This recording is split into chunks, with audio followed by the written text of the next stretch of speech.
그런 곡이 그런 곡인데 언제 들어도 언제 불러도 참 우리에게 감동을 주고 기쁨을 주는 찬양이 이 찬양이 아닌가 싶어요. 그죠? 네.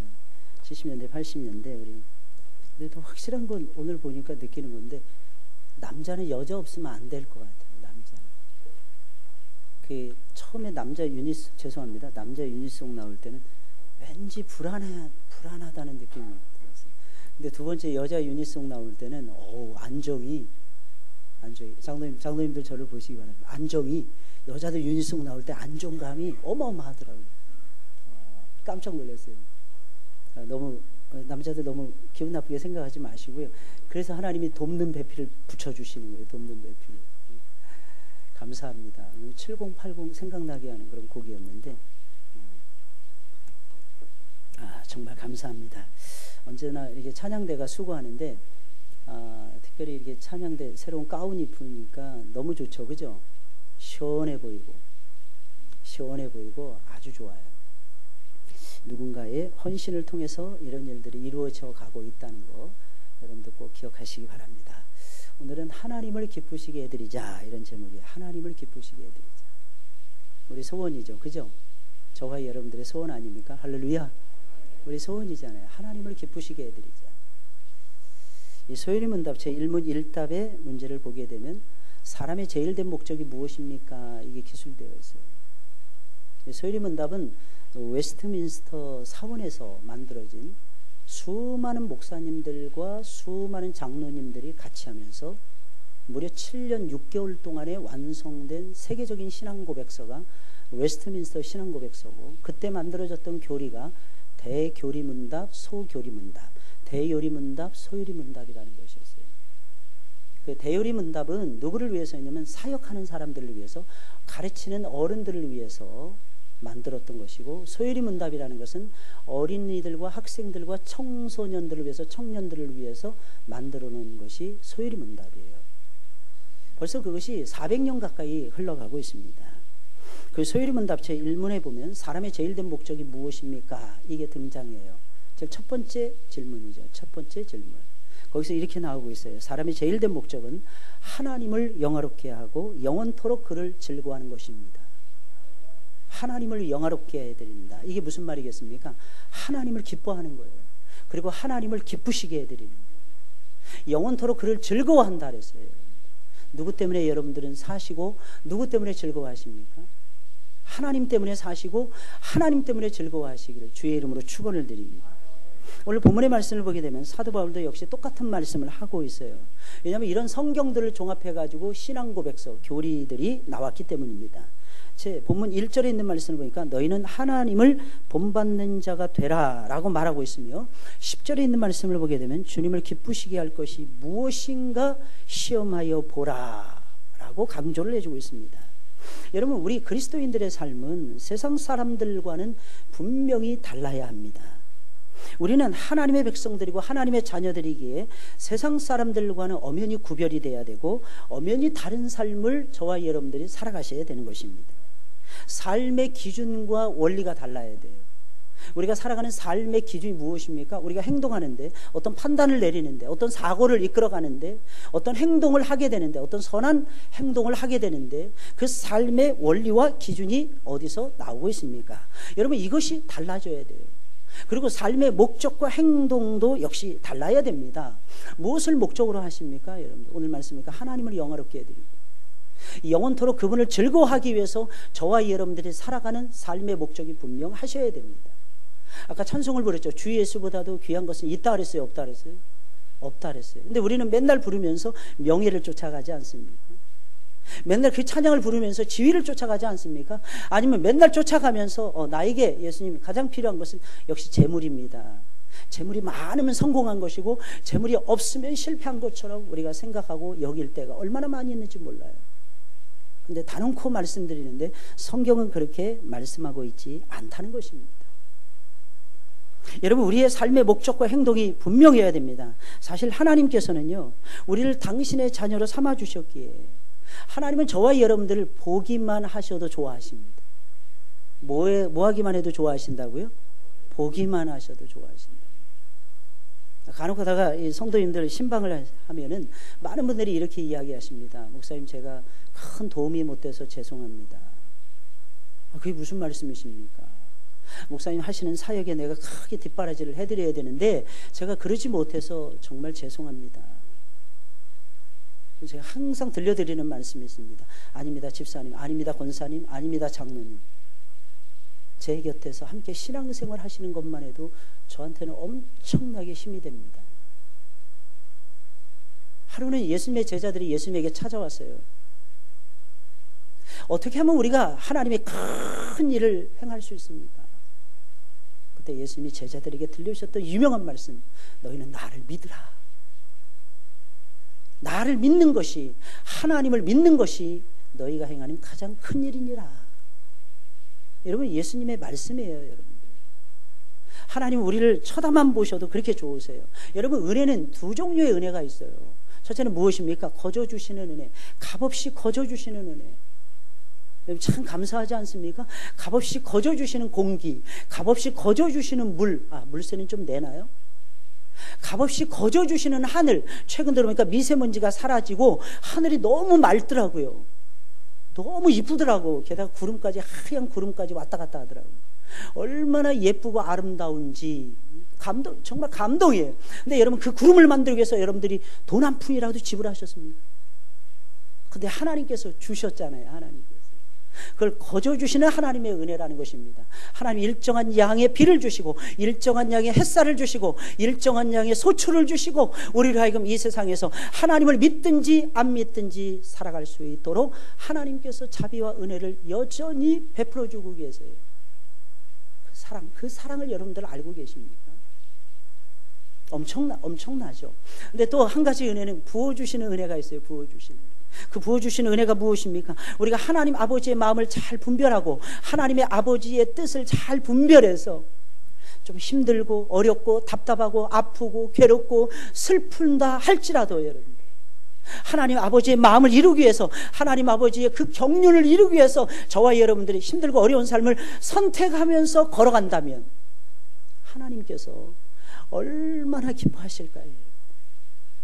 그때는 하나님께서 막 부어주세요. 막 부어주시는 은혜가 쏟아진다는 사실입니다. 하나님의 뜻을 잘 분별해서 진정 저와 여러분들이 향기로운 인생을 건축해 간다면, 향기로운 인생을 세워간다면, 살아간다면 하나님께서는 우리를 보시고 더욱 기뻐하실 거예요. 원래 기뻐하셨던 분이신데 더욱 기뻐하신다고 하는 사실입니다. 그럼 우리의 삶이 하나님 앞에서는 향기로운 삶이 되어지고, 하나님이 정말 기뻐하시는 삶을, 정말 하나님을 기쁘시게 해드리려면 저와 여러분들은 어떻게 살아야 되는 것이고 어떻게 행해야 되는 것입니까? 첫째로 오늘 말씀을 보니까 사랑 가운데서 살라, 사랑 가운데서 행하라 라고 우리에게 가르쳐주고 있어요. 본문 2절에 있는 말씀이에요. 우리 다 같이 한 목소리로 읽어볼까요? 시작. 그리스도께서 너희를 사랑하신 것 같이.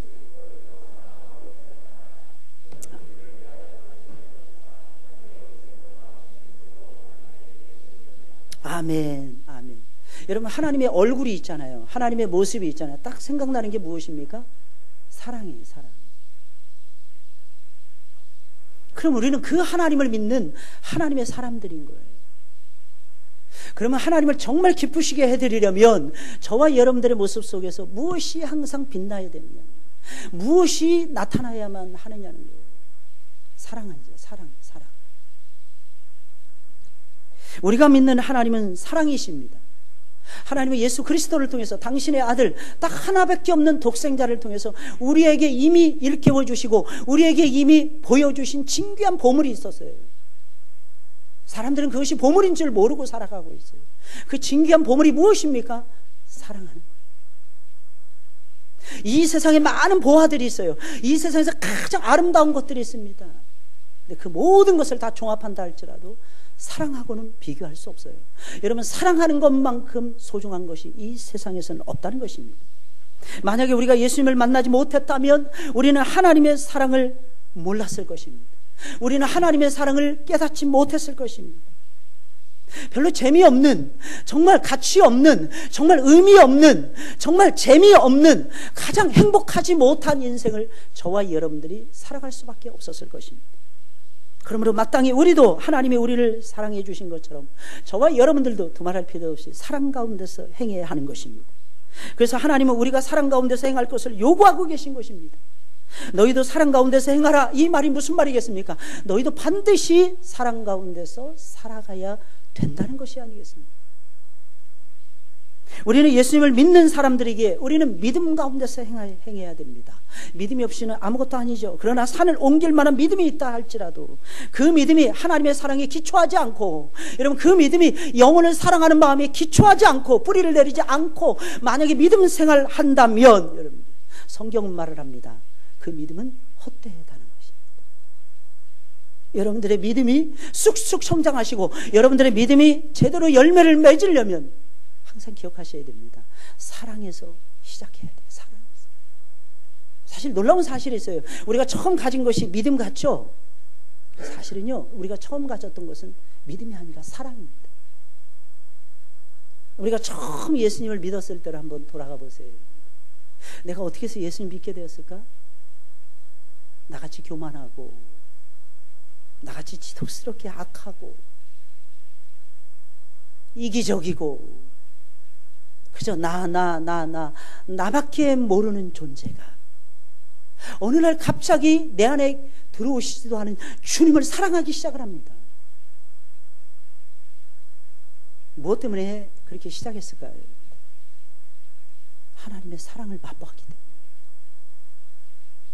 하나님의 사랑을 깨달았기 때문입니다. 우리가 그리스도를 만나기 이전에 우리는 전부 다 포행자요, 회방자요, 핍박자들이었어요. 심지어는 모태신앙이라 할지라도 그리스도를 온전히 체험하기 전에는, 이전에는 그래서 종교인으로서 신앙생활하면서 하나님 아버지의 마음하고는 전혀 상관없이, 하나님 아버지의 뜻과는 전혀 상관없이, 성경이 말하고는 논지하고는 전혀 상관없이 그저 내 편한 대로, 그저 내 고집대로 신앙생활을 하죠. 예배는 드리죠. 우리가 그렇게 살아온 존재들이 아니었습니다. 그때는 내가 최고인 줄 알았어요. 내가 굉장히 똑똑하다고 생각을 했어요. 그때는 내가 어느 정도 지혜롭다고 생각을 했어요. 그때는 내 생각이 굉장히 신중하다고 생각을 했어요. 근데 하나님의 사랑을 딱 맛보고, 그리스도를 통해서 하나님 아버지의 사랑을 딱 맛보니까 그때부터 깨닫기 시작하는 거예요. 은혜는 여기서부터 주어지는 것입니다. 하나님의 사랑은 설명이 안 돼요.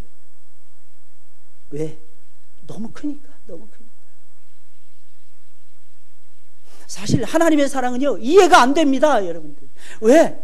너무 위대하니까.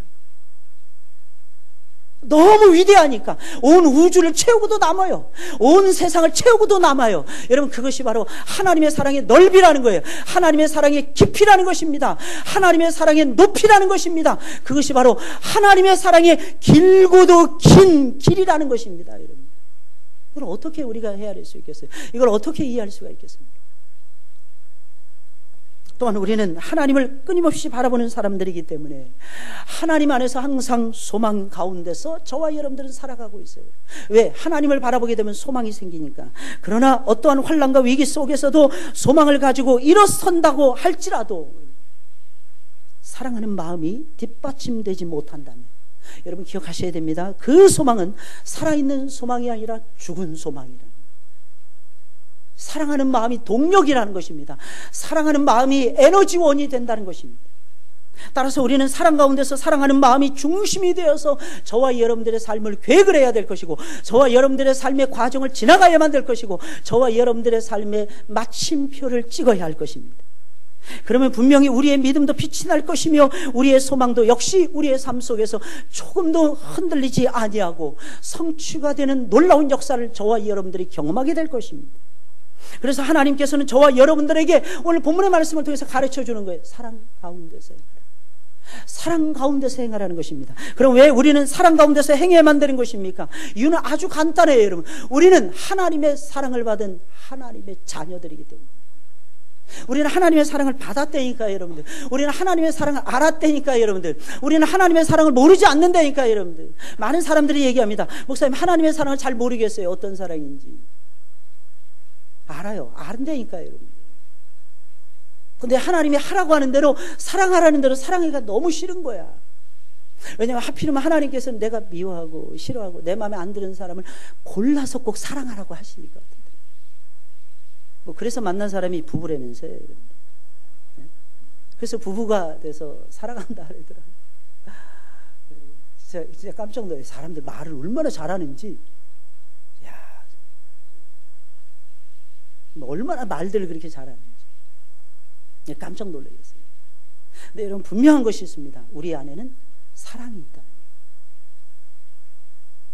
주님이 우리를 자녀로 삼아주셨어요.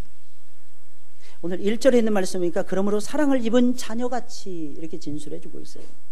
하나님이 귀하게 여기시는 귀한 자녀들이 우리들이라는 뜻이에요. 하나님의 사랑이 계속해서 부어지고 있는 존재, 쉬지 않고 부어지고 있는 존재들이 바로 저와 여러분들이라고 하는 사실입니다. 여러분, 그 사랑을 잊고 여러분들이 지금 살아가고 있어요.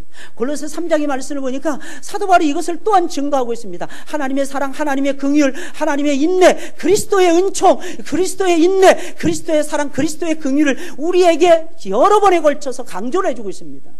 이유가 무엇입니까? 그리스도의 사랑의 옷을 입고 살라. 여러분, 우리는 그리스도의 사랑의 옷을 입고 살아가셔야 될 것입니다. 두 번째, 그리스도께서 우리를 사랑해 주셨기 때문입니다. 우리는 위대한 사랑의 롤 모델이 있어요. 그분이 누구일까요? 예수님이에요. 예수님이에요. 오늘 2절에 있는 말씀, 그리스도께서 너희를 사랑하신 것 같이 라고 증거해 주고 있어요. 예수님이 우리를 사랑하시면서 사랑의 위대한 모델이 되어 주셨기에 우리는 반드시 사랑 가운데서 행해야 된다는 것입니다. 그리스도께서는 참 신기합니다. 사랑으로 세상을 정복하신 분이에요. 사랑으로 영혼을 끌어당기시는 분이에요. 사랑으로 세상을 섬기면서 사랑으로 세상을 변화시켰던 대표적인 분이 예수 그리스도십니다. 여러분, 이 말이 무슨 말이겠습니까? 그분은 마지막 순간까지 우리들에게 사랑의 모습을 보여주시면서 끝까지 제자들을 사랑하시고 끝까지 자기 사람들을 사랑하셨어요. 요한복음 13장에 나오고 있는 내용 아닙니까? 그래서 어떻게 했습니까? 예수님 섬기셨어요. 혹시 여러분들 평생 섬기면서 살아오십니까? 나 좀 섬김을 받고 싶어요, 이런 생각 드십니까? 무엇이 더 하나님 앞에서는 행복할까요? 섬기는 거예요. 섬기는 거예요. 예수님이 이 세상에 오신 이유가 무엇입니까? 여러분들 잘 아시잖아요. 여러분들, 예수님이 이 세상에 오신 것은요, 섬김을 받으려 오신 것이 아니에요. 예수님이 이 세상에 오신 것은 대접을 받으러 오신 것이 아니었어요. 예수님이 이 세상에 오신 것은 섬기려 오셨어요. 섬기려. 그러니 저와 여러분들도 행복을 어디서 느껴야 될까요? 섬길 때. 그런 거 있잖아요. 어린 시절 여러분들 한번 돌아가 보자고요. 우리가 가장 어린 시절에 행복했던 시절이 언제였을까요? 가장 행복했던, 뭐 학교에서 뭐 1등 했을 때일까요? 뭐 잠깐 행복할 수 있겠죠. 뭐 큰 상을 받아가지고 막 박수갈채를 받아서, 예, 그거 역시 잠깐 행복함을 느낄 수 있을 것입니다. 근데 정말 오래가는 그런 행복이 있을 거예요. 그것이 무엇인 줄 아십니까? 나도 모르는 사이에 내가 어린데도 불구하고 선한 일을 했을 때, 기억나시죠? 내가 별로 착하질 않아. 근데 어떻게 하다 보니까 어린 시절에 그런 것들이 많았어요. 이상하게 그 구루마라 그러나요? 그 열심히 끌고 다니시는 어르신들이 많았어요. 그 옛날에는 달동네, 산동네 막 이런 데서 살았기 때문에 땅을 이렇게 평토 작업을 할 만한 여력조차도 없었어요. 그래서 판자촌 막 이런 데서 막 저 어린 시절에는 그렇게 살아온 사람들이 이 가운데서 많이 계실 것입니다. 그럼 이상하게 연탄을 쥐고 올라가요. 그럼 혼자서 끙끙대고 올라갑니다. 근데 나도 모르는 사이에 달려가서 책가방 집어던지고 밀어드리고 싶은 거예요. 조금만 밀어드리면 이분이 너무 쉽게 올라갈 것 같아요. 어린 마음에 조금 힘을 실어드립니다. 근데 힘도 없어요. 초등학교 3학년, 4학년짜리가 무슨 힘이 있겠습니까? 근데 참 신기합니다. 힘이 돼요. 그리고 올라갑니다. 근데 참 감사한 게 있어요. 여러분, 그 여운이 상당히 오래 간다는 상당. 여러분, 이 세상은 무엇이 모자라다고 생각하십니까? 돈이 모자라는 세상이라고 생각하십니까? 기술이 뒤떨어지는 세상 속에 살아간다고 생각하십니까? 아니면 사람이 없습니까? 여러분, 우리의 주변에. 아니에요. 우리 주변에 정말 모자란 것이 있어요. 사랑하는 마음. 이 사랑하는 마음을 가지고 섬겼을 때에 하나님이 주시는 감동이 있는 거예요. 감동이. 미국에서 있었던 일인데 테드라고 하는 선생님이 계셨어요. 영어 선생님이었어요. 근데 처음에 이분이 부임해 간 곳이 하필이면 난민들, 이민자들, 영어 못하는 아이들이 그 반에서 득실득실대는 아이들이 있는 곳으로 갔답니다. 여자 선생님이었어요. 근데 여자 선생님이 딱 쓰니까 아이들이 막 조롱하고 놀리고, 지나가다가 그 학교에서 제일 무서운 선생님이 딱 교실 안에 문을 딱 열어 제키면서 조용히 못해! 조용히 해! 소리를 딱 버럭질렀답니다. 그랬더니 그제서야 아이들이 찬물을 끼우고 조용히 해지더랍니다. 이 선생님이 그날 밤에 잠을 못 자고, 이분이 믿는 분이었는데 고민하는 거예요. 하나님, 내가 이 아이들을 도대체 어떻게 가르쳐야 됩니까? 하나님이 이 아이들의 영혼을 나에게 맡겨주셨는데, 하나님, 내가 이 아이들을 도대체 어떻게 지도해 줘야 되는 것입니까? 잠을 못 이루면서 기도했답니다. 그리고 아침에 결심을 하고 학교에 왔답니다. 교무실에 딱 들어선 순간 제일 무서운 그 선생님에게 딱 말을 했답니다. 다시는 우리 반에 간섭하지 말아주세요, 선생님. 선생님은 선생님 반 아이들을 지도해 주세요. 그랬더니 그 선생님이 이해하지 못한다는, 걔네들은 말을 안 듣는 애들입니다. 걔네들은 소망이 없는 애들입니다. 걔네들은 영어도 할 줄 모르는 아이들입니다. 선생님은 그 말씀하지 마세요. 그 아이들은 내 아이들입니다. 그리고 아이들에게 가서 선생님 이름을 써줬답니다. 선생님 이름을 거꾸로 이름을 써줬대요. 그러니까 아이들이 깜짝 놀래. 막 웃고 왁자지껄 하대요. 얘들아, 거꾸로 보니까 이상하지? 거꾸로 보면 다 이상해 보여. 근데 내 이름을 다시 가르쳐 줄게. 내 이름은 이거야. 딱 가르쳐 줬답니다. 그랬더니 아이들이 예쁘네요. 와, 좋네요, 선생님. 그래, 내가 너희들을 오늘부터 내가 너희들의 정교사가 돼서 1년 동안 너희들을 가르칠 것이다. 오늘부터 너희들은 나를 똑바로 봐줬으면 좋겠다. 그리고 너희들도 역시 책을 똑바로 봤으면 좋겠다. 그리고 너희들끼리도 서로 이상하게 보지 말고 똑바로 봤으면 좋겠다. 나는 너희들을 책임지는 교사입니다. 앞으로 비전을 제시하는 거예요. 앞으로 3개월 후는 너희들의 모습이 달라질 것이다. 앞으로 6개월 후면, 한 학기가 지나면 엄청나게 달라질 것이다. 1년이 변한 다음에는 너희들의 생애의 최고의 해라는 것을 너희들이 만끽할 것입니다. 오늘부터 나하고 같이 하루에 8시간씩 시간을 보내보자. 월요일부터 금요일까지. 그러면서 선생님이 가르치기 시작을 했답니다. 놀라운 사실은요, 그들 가운데서 세계적인 신학자, 세계적인 경제학자, 세계적인 의사들이 막 줄줄이 나왔다는 거 아니겠습니까? 그 작은 반에서. 왜냐하면 그 아이들이 바뀌어지기 시작했기 때문입니다. 뭐 세계적인 뭐가 되어서 그런 것이 아니라요, 아이들의 삶이 달라지기 시작했다는 거예요. 책을 보는 관점부터 달라지기 시작했다. 책을 읽는데 하루는 아이가, 나 이거 몰라요. 무슨 내용이니? 선생님 물어보니까 몰라요. 야, 모른다고 하지 말고 내가 이해한 것부터 한번 차곡차곡 다시 한번 시작해보지 않을래? 변하기 시작했다. 여러분, 무엇 때문에 그렇게 변하게 된 것입니까? 그 선생님의 사랑하는 마음. 비록 이민자이고 난민들로 구성되어 있는 그 반이었지만 그 아이들에게 소망의 끈을 놓치지 않는 그 사랑의 마음, 그것이 결국은 그 아이들의 인생을 바꿔줬다는 것입니다. 예수님께서는 우리를 위해서 희생제물이 되어주셨기 때문입니다. 정말 놀라운 사실은 예수님이 우리를 사랑하셨을 뿐만 아니라 사랑하시는 데서 멈추는 것이 아니라 우리를 위해서 죽으셨어요. 우리를 위해서 죽으셨대요. 그리스도께서는 희생제물이 되면서까지 우리를 향하신 하나님의 사랑을 우리에게 나타내서 보여주셨어요. 그러기에 우리는 항상 사랑 가운데서 행해야죠. 우리도 세상을 바꿔야 될 거 아니겠습니까? 우리의 가정을 내가 변화시켜야 될 거 아니겠습니까? 내가 다니고 있는 직장을 내 힘으로 바꿔야 될 거 아니겠습니까? 그런데 나에게 지혜가 없어요. 그런데 나에게 희망이 없어요. 어떤 때를 보면. 그럼 어떻게 해야 될까요? 포기해야 될까요? 예수님의 사랑으로 접근해 가셔야 해요. 예수님이 그 사랑으로 우리에게 다가오셨듯이 우리도 역시 그 사랑으로 다가가는 거예요. 그리고 영혼을 만져주는 것입니다. 여러분, 거기서 성령의 아름다운 역사가 일어나는 것입니다. 인생의 성공과 실패, 사랑 가운데서 행하느냐 그렇지 않느냐에 따라서 결정이 됩니다. 사랑하는 자는 달라요. 사랑받는 것을 얘기하는 것이 아니라는 것을 여러분들이 깨달으셔야 됩니다. 사랑하는 자는 다르다니까요, 여러분.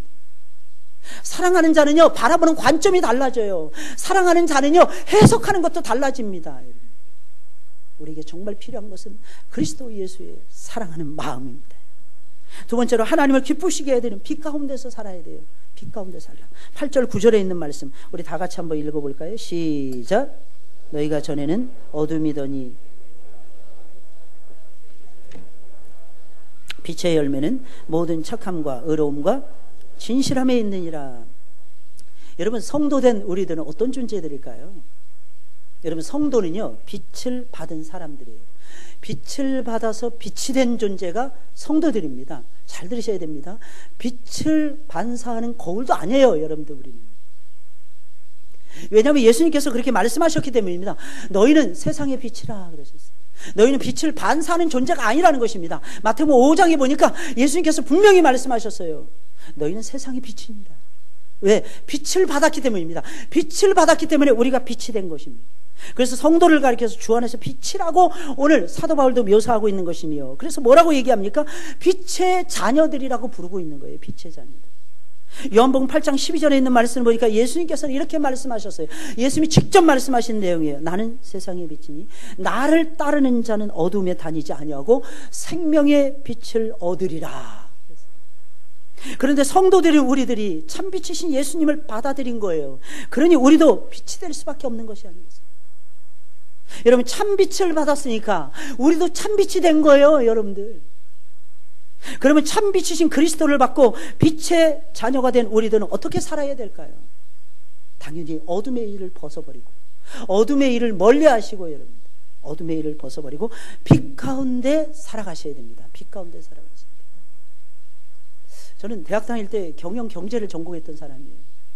그때 제가 가장 존경했던 교수님이 미국의 피터 드러커 교수님이라는 분이에요. 지금부터 12년 전인가 13년 전에 하나님의 품에 가셨어요. 아니, 그분이 신경제학의 아버지라고 불렸던 유명한 분이세요. 근데 그분이 70년대, 60년대 말부터 주창한 것이 있습니다. 기업에도 인격이 있고 기업에도 윤리성이 있어야 된다. 만약에 기업에 인격이 없고 기업의 윤리성, 윤리 덕목을, 도덕적인 것을 잃어버리잖아요. 그 기업은 두말할 필요도 없이 무조건 망한다. 여러분, 하나님의 백성들은 어떠할까요? 하나님의 백성들도 마찬가지입니다. 이 세상을 살아가는 하나님의 사람들은 어떻게 해야 될까요, 여러분들? 예수 그리스도를 닮아서 예수 그리스도의 성품을 내 안에다가 심으면서 거룩하고 존귀하고 아름답게 살아가셔야 됩니다. 설령 여러분들 잘 들으세요. 설령 우리는 힘이 없고 우리가 지혜가 없고 생각이 짧아서 그렇게 못 산다 할지라도 잘 들으셔야 됩니다. 그것을 좋아하는 마음이 있으셔야 돼요. 정말 도덕적인 삶, 정말 아름다운 삶, 누구 앞에서도 부끄럽지 않은 삶, 특히 자녀들 앞에서 부끄럽지 않은 그런 삶을 살아가시려면 간단해요. 굉장히 도덕적이 되지 않으면, 바리새인의 의보다 더 낫지 아니하면, 사랑하는 여러분들, 하나님 앞에 인정받기가 어렵습니다. 이 점을 여러분들이 놓치지 마셔야 됩니다. 세상에서는 실패할 수 있어요, 여러분. 세상에서 잘못될 수도 있다니까요, 여러분들. 직업도 잃어버릴 수 있다니까요, 여러분들. 돈도 못 모을 수 있다니까요, 여러분들. 그러나 하나님이 정말 기뻐하시는 거 무엇인 줄 아십니까? 하나님의 형상을 닮아서 최고의 도덕성을 유지하는 하나님의 종이 되는 거예요. 하나님의 사람이 되는 것입니다. 여러분, 착각하지 마세요. 양적으로 많아지면 기독교가 여러분 하나님 보시기에 성숙해질 것 같습니까, 여러분들? 기독교는 절대로 그렇게 성숙되지 않습니다, 여러분. 예수님이 그래서 12명에 주력하신 거예요. 그 12명에게 당신의 혼을 다 심었어요. 그 12명에게 당신의 영을 다 부어주셨어요, 여러분들. 기독교는 양보다도 질이 먼저입니다, 질이. 내가 어떻게 하나님 앞에 거룩하게 살아가느냐, 이게 핵심이라니까요, 여러분들. 그게 빛된 삶이에요. 그게. 비록 내가 손해를 입는다 할지라도 어둠의 일을 벗어버리는 거예요. 빨리빨리 벗어버리는 거예요. 민감해지는 거예요. 죄 짓는데 민감해지는 거예요, 여러분들. 그렇게 한 사람 한 사람이 죄를 벗어 던지잖아요. 놀라운 사실은 처음에 12명이었는데 순식간에 500명으로 바뀌어집니다. 나중에 수만 명으로 바뀌어집니다. 여러분들, 이게 하나님의 영적인 법칙이에요. 여러분들, 무엇입니까? 양보다는 질을 추구해 가셔야 된다. 내가 정말 양질의 하나님의 사람인가, 이걸 반드시 점검하셔야 된다는 얘기예요. 그리고 빛 가운데 살아가야 됩니다. 그럼 빛 가운데 행한다는 것은 어떤 삶을 얘기하는 것입니까? 방금 말씀드린 거예요. 그 두 가지예요. 어둠의 일을 벗어버리는 것입니다. 여러분, 빛의 속성이 있습니다. 무엇입니까? 어둠의 일들을 드러내게 만들어요. 빛이 오기 전에는 우리 자신들이 어둠 속에서 살고 있는지조차도 몰랐을 거예요. 그렇지 않았나요? 예수님을 만나기 이전에, 예수님을 정말 체험하기 이전에, 성령의 오심을 제대로 체험하기 이전에 여러분들의 모습은 어땠습니까? 내가 어둠에 있는지조차도 모르면서 어둠 속에 살고 있지 않았습니까? 예수님 만나보면 알게 돼요. 예수님 못 만난 분들은 이 말을 이해하지 못할 것입니다. 그래서 예수님 못 만난 분들은 예수님 만나게 해달라고 하나님 앞에 머리를 숙여 엎드리셔야 됩니다. 다른 사람들보다 내가 예수님을 1000배 만배는 더 확실하게 만나게 해달라고 엎드리셔야 돼요. 왜? 늦게 만나니까. 다른 사람 만난 다음에 제일 늦게 만나니까요. 그러면 하나님 만나 주십니다. 우리가 행하는 모든 일들을 비춰오면 비추기 시작해요. 그동안에 내가 행했던, 내가 잘했다고 생각하는 것 같이 다 비춰줍니다. 내가 하나님이 싫어하시고 하나님이 기분 나빠하시고 하나님이 미워하시는 부끄러운 일을 행했다는 것이 쉽게 깨닫게 됩니다. 빛이 오게 됩니다. 그래서 주님의 빛과 접촉된 사람들은 한결같이 고백할 수밖에 없는 거예요. 하나님, 내 아내가 죄인이 아니라, 하나님 내 남편이 죄인이 아니라, 하나님 내 자식이 죄인이 아니라, 하나님 내가 죄인입니다. 하나님 내 남편이 안 바뀌어지는 것 때문에 하나님 내가 몇십 년을 내가 울고 있잖아요. 주님이 말씀하시는 거예요. 내가 변한 다음에 내가 그 사람을 바꿔놓을 것입니다. 하나님 말씀하시고 있는 것입니다. 음행을 버리라는 것입니다. 얼마나 이 시대가 음란합니까, 여러분들? 우리 그리스도인들조차도 얼마나 음란합니까, 여러분들? 얼마나 목사님들이 음란하십니까? 얼마나 장로님들이 음란하십니까, 여러분들? 더러운 것들이 얼마나 많습니까? 탐욕이 얼마나 많습니까? 누추함이 얼마나 많습니까? 어리석은 말들을 얼마나 잘합니까? 사람 비웃는 말, 희롱하는 태도를 우리가 갖출 때가 또한 얼마나 많습니까? 버리셔야 됩니다. 성도라는 사람들이 이런 것들을 가까이 한다면, 죄송하지만 미안하지만 그 사람 아직 하나님 못 만난 거예요. 하나님 나라에 들어갈까? 그것도 의심이 됩니다. 여러분. 목사님, 저는 믿는데요. 안 됩니다. 여러분들, 왠지 아십니까? 믿음은 반드시 행함으로 나타나야만 되기 때문입니다. 행함이 없는 믿음은 죽은 믿음이라고 성경이 말을 해주고 있잖아요. 여러분들, 행하시는 여러분들이 되시기를 예수님의 이름으로 축원을 드립니다. 빛의 열매를 맺는 삶이에요. 8절에 있는 말씀, 너희가 전에는 어둠이더니 이제는 주 안에서 빛이라, 빛의 자녀들처럼 행하라. 이어지는 9절에 있는 말씀, 빛의 열매는 모든 착함과 의로움과 진실함에 있느니라. 이 말이 도대체 무슨 말이겠습니까? 빛의 자녀가 되었으면 빛의 열매를 맺어야 된다는 뜻이에요. 빛의 열매. 빛의 열매가 무엇입니까? 선함이에요. 착함이에요. 예수님 믿으면 믿을수록 독살 맞은 것들이 나가야 됩니다. 여러분, 예수님 믿으면 믿을수록 죄송합니다, 약간 나사가 빠진 존재들이 되셔야 돼요. 왜? 세상은 너무 똑똑해가지고 죄를 많이 지입니다. 그리고 진짜 하나님이 원하시는 지혜로 무장하셔야 돼요. 그 세 번째 파트에서 설명해 드릴 거예요. 조금 이따.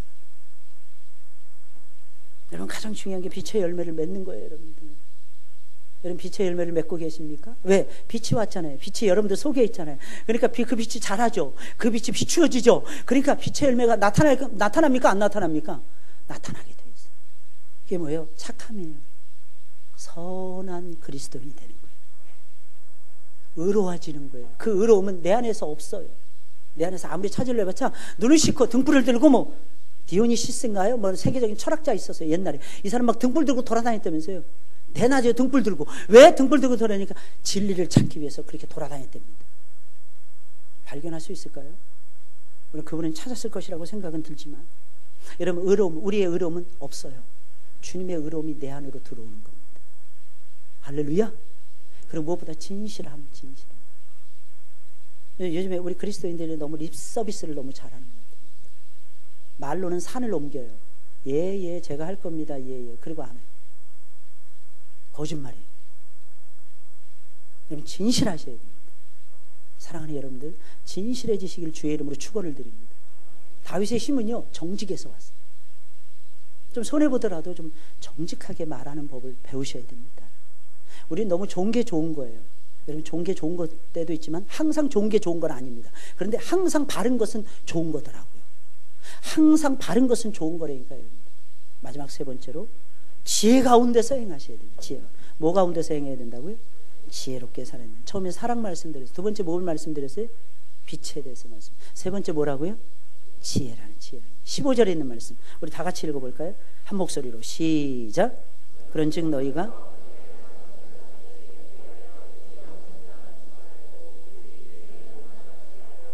아멘. 지혜 있는 자 같이 하라는 거예요.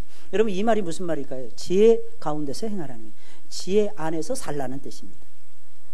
여러분, 만약에 자식을 향해서 야, 너 어리석게 좀 살아, 이렇게 말하는 부모가 있다면 여러분, 그 사람은 진짜 부모인지 의심해 봐야 됩니다. 몸으로 낳았든지 가슴으로 낳았든지 생각해 보셔야 됩니다. 진짜 부모라면 당연히 내 사랑하는 자녀가요, 지혜 가운데서 똘망똘망하게 살기를 원합니다. 지금도 생각나요. 우리 아이들이 어렸을 때였어요. 우리 하영이가 여기 이만큼 긁혀가지고 온 거예요. 교회에 가서 예배 드리고 왔는데 알고 봤더니 어느 부목사님의 아이가 우리 하영이의 얼굴을 긁혀버린 거예요. 이 새끼가 어떤 새끼야? 제가 당장 나오는 게 이놈의 새끼 어떤 새끼야? 제가 너무 좋아하는 선배 목사님의 아들입니다. 큰 다음에 봤어요. 큰 다음에 후시든 열심히 발라줬어요. 왜냐하면 이거 흉터 남을까봐. 게다가 이 손톱 자국은 흉터가 남더라고요. 근데 감사하게도 제가 소화해내서 그런지, 소화해내 이놈의 새끼 그랬다니까요. 소화해내서 그런지 하나님께서 흉터 자국을 안 남겨주셨어요. 할렐루야. 얼마나 감사한지 모르겠어요. 근데 이게 속상하더라고요. 여러분들 다 자녀를 키우시는 분들이니까 키워보셨잖아요. 여러분들의 자녀가 누구하고 싸우는데 맞고 들어와. 야, 때려. 차라리 내가 돈을 줄 테니까. 착각하지 마세요. 목사님 방금 전에 도덕에 대해서 얘기하시고 이렇게 말씀하시면 어떻게 합니까? 그 부모의 마음은 도덕이고 뭐가 없어. 이게 부모의 마음이라니까요. 여러분 아십니까? 왜? 아무것도 안 보여. 그렇게 되더라고요. 딱 하나예요. 부모의 마음. 자식이 똑똑해지면, 자식이 잘 되는 거예요. 하나님 아버지의 마음은 어떠하실까? 여러분, 여러분들이 최고라는 하나님. 여러분들이 비록 어떤 때는 실패할 때가 있을 것입니다. 여러분들이 원하는 목적을 이루지 못할 때가 많을 것입니다. 근데 그때 하나님 우리에게 다가오셔서 그러십니다. 너는 내 것이니라. 내가 너를 조성하였느니라. 내가 너를 창조하였느니라. 내가 너를 지명하여 불렀느니라. 내가 너를 구속하였느니라. 너는 내 것이니라. 사실 그것 때문에 사는 거 아닙니까? 근데 우리 주님은요, 지혜를 가지고 우리가 이기기를 원하십니다. 하나님은 우리가 사랑 가운데 생하기를 진정 원하세요. 빛 가운데 살기를 진정 원하십니다. 그리고 무엇보다 지혜 가운데 사는 것을 원하십니다. 우리는 비둘기처럼 순결하고 뱀처럼 지혜로워야 됩니다. 비둘기처럼 순결하기만 하면 세상의 밥이 됩니다, 여러분. 그러나 뱀처럼 지혜로우면, 비둘기처럼 순결하면 하나님의 인정을 받습니다. 뱀처럼 지혜로우면 세상을 정복할 수 있어요. 그래서 이 세상을 정복해서 하나님 앞에 예물로 제물로 바칠 수가 있습니다. 그럼 지혜 가운데서 행하라, 이게 무슨 말이겠습니까? 첫째, 세월을 아끼라는 거예요. 세월을 아끼라, 이게 무슨 말이겠어요? 세월을 사라는 뜻이에요, 여러분. 구속하라는 것입니다. 세월을 사내라는 거예요. 일반적으로 흘러가는 시간이 있잖아요, 여러분들. 어떻게 잘못 하다 보면 밥 먹다가 시간 보내는 시간들 많잖아요, 여러분들. 일도 안 하면서 어떻게 하다 보니까 오전 시간 흘려보낼 때 많잖아요. 그런 시간을 시간이라고 얘기합니다. 근데 정말 가치 있는 시간이 있어요. 은혜로운 시간이 있어요, 여러분들. 그 시간을요, 헬라어로 말하면은요, 카이로스라고 얘기해요. 크로노스의 시간을 카이로스의 시간으로 바꾸시라는 뜻입니다. 여러분, 시간을 잘 사용하시는 여러분들이 되시길 주의 이름으로 축원을 드립니다. 두 번째, 주의 뜻이 무엇인지 분별해야 돼요. 지혜 가운데 살려면 내 뜻보다는 주의 뜻이 앞서가더라고요. 그렇지 않나요? 여러분, 봐도 얼마 전에 알파고하고 해가지고 우리나라 누구죠? 예, 이세돌. 그분이 이겼어요, 졌어요? 아주 참패를 당했습니다. 질 수밖에 없어요, 여러분들. 왠지 아십니까? 알파고는 위에서 내려다보기 때문에. 알파고는요, 슈퍼컴퓨터 8대인가요? 이게 총동원 해서 8대가 의논하는 거예요. 이세돌은 혼자 하는 거예요, 여러분들. 만약에 이세돌 옆에 우리나라 1등이 있어요. 1위 있던데, 이세돌 말고. 우리나라 세계 바둑계에 뭐 1위 있잖아요, 우리나라. 예? 맞습니다. 저보다도 훨씬 여러분들이 똑똑하시죠, 확실히. 근데 그분하고 이세돌하고 몇 사람이 8명이 어울려서 만약에 바둑을 두면 여러분 알파고 이길 수 있습니까? 없습니까? 저는 충분히 이긴다고 생각을 해요. 바둑이나 장기나 오목을 두어보신 분들은 아시잖아요. 그죠? 뭘 압니까? 아무리 하수래도 옆에서 훈수 두는 사람을 못 당합니다. 왜? 위에서 내려다보니까 여러분 하나님 믿는데도 이게 그대로 적용돼요. 하나님은 위에서 다 보신단 말이에요. 하나님의 뜻을 여러분들이 어떤 때는 내 마음이 들어 안 들어, 이건 내가 할 수 있어 없어, 우리가 맨날 판단하고 이럴 때 많잖아요. 이건 내가 할 수 없는 일이야. 근데 하나님이 왜 나한테 억지로 시키지? 억지로도 지고 가보셔야 됩니다. 왜? 하나님이 필요하니까 주시는 거 아니겠습니까? 하나님이 나에게 감당하지 못할 시험은 나에게 안 주셔. 그러면서 웃으면서 걸어가 보세요. 끝까지 예수님만 의지해 보세요. 하나님 나에게 지혜 주세요. 하나님 나에게 분별력을 주세요. 그러면서 가보세요. 그러면 여러분들이 승리하실 것입니다. 하나님의 뜻이 그래서 분별하는 것이 중요해요. 마지막으로 성령의 충만을 받아서 행하셔야 됩니다. 내 뜻대로 하는 게 아니에요. 성령의 충만. 아시겠어요? 술에 의지하지 마세요. 담배에 의지하지 마세요. 아니면 세상에 어떤 유력한 사람을 의지하지 마세요. 여러분들. 또 술 얘기 나오니까 하나님, 목사님이 나한테만 하는, 그게 아니에요. 여러분, 담배 나에게만, 그게 아니에요. 상징적인 거예요. 이 세상에 우리가 의지할 만한 것들이 얼마나 많습니까? 여러분들, 그거 좋아하지 마시고 성령을 의지하셔서, 하나님, 성령님 나에게 가르쳐 주세요. 성령님 나를 도와주세요. 그리고 하나님 앞에 가는 거예요. 놀라운 사실은 그게 지혜로운 삶의 걸음이 된다는 겁니다. 여러분, 우리는 하나님을 기쁘시게 해드려야 돼요. 할렐루야. 가장 중요한 삶의 목적 아닙니까? 우리가 누리는 최고의 즐거움이 이것이 아닙니까? 어떻게 우리와 같은 죄인이 하나님을 기쁘시게 해드릴 수 있을까요? 도대체 어떻게 말입니까? 오늘 말씀입니다. 사랑 가운데서, 좀 모자라고 부족해도 사랑 가운데서, 빛 가운데서 빛의 열매를 맺으라는 거예요. 어둠의 일은 다 벗어버리고, 무엇보다 하나님이 주신 지혜를 가지고 살라는 뜻입니다. 그럼 하나님이 힘 주실까요? 안 주실까요? 주셔요, 여러분. 하나님이 여러분들에게 지혜 주실까요? 안 주실까요? 주셔요. 당근 주십니다. 하나님이 여러분들의 삶을 풍요롭게 해 주실까요? 안 해 주실까요? 여기서는 또 흐려지죠, 그죠? 풍요롭게 해 주십니다. 이유가 무엇입니까? 하나님 우리 아버지가 되세요. 이 점을 여러분들 놓치지 마시고 한 주간도 승리하는 한 주간이 되시길 주님의 이름으로 축원을 드립니다. 우리 찬송 부르겠어요. 241장